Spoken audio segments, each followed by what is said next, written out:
In today's video, we're going to cover one key concept of Recoil, and that is atoms.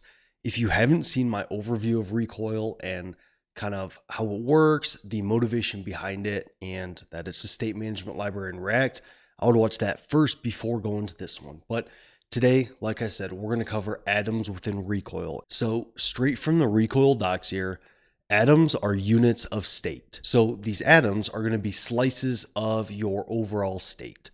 And they are updatable, meaning you can update the state within your atoms, and they're also subscribable. When an atom is updated, each subscribed component is re-rendered with the new value. So within your components, you can use the state from atoms, and anytime that atom updates, that component is going to re-render with the updated value that is now contained within that atom. They can also be created at runtime, and atoms can be used in place of React local state. And if the same atom or the same piece of state within a Recoil atom is used from multiple components, all of those components are going to share that state. So these atoms are a very nice way to share state across your component hierarchy within React without needing to do things like prop drilling or some other kind of grosser feeling things like that. So to create atoms in Recoil, what you do is use the atom function that you can import from Recoil. And using this function, you can call it like you see in this example here. So what they do is they call the atom function, they pass it an object, and this object is going to have a key as well as a default value. And it goes on to explain that atoms need a unique key, which is used for debugging, persistence, and for certain advanced APIs that let you see a map of all atoms. It is an error if two atoms have the same key, so make sure they're globally unique.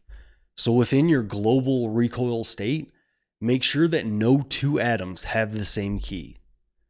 And then like React component state, you can also give them a default value. So right here for this font size state, you are creating a piece of global state here, calling the atom function, and then you're giving it a key, a font size state, and then a default value of 14. So when this is initially created, the first value is going to be 14. And then to use these atoms within your components, there's a few different hooks that Recoil gives you that you can use, but the one it talks about here is use Recoil state. And as you can see, it's just like React's use state, but now the state is shared between components. So here within this font button component, they call this use Recoil state hook, and they pass it this font size state atom. So you can import this font size state atom within this font button file here, and then you pass that to the use Recoil state, and that allows Recoil to know which atom or which piece of state that you want to use here. And then you can see that that is going to return an array of two items, the current font size and a way to update that font size. And then this is just destructuring those values right here. And then within this font button, we have a on-click handler that's going to set the font size by just increasing it by 1. And then it's also setting the font size of this button to whatever the font size is. Now, Recoil does have other hooks here like use Recoil value or use set Recoil state that are just a way to get a setter for that state or just to get the value if you don't need to set that state within that component. But we'll cover those in future kind of demonstrations here. And as they mention here, clicking on the button will increase the font size of the button by 1. But now other components can also use the same font size.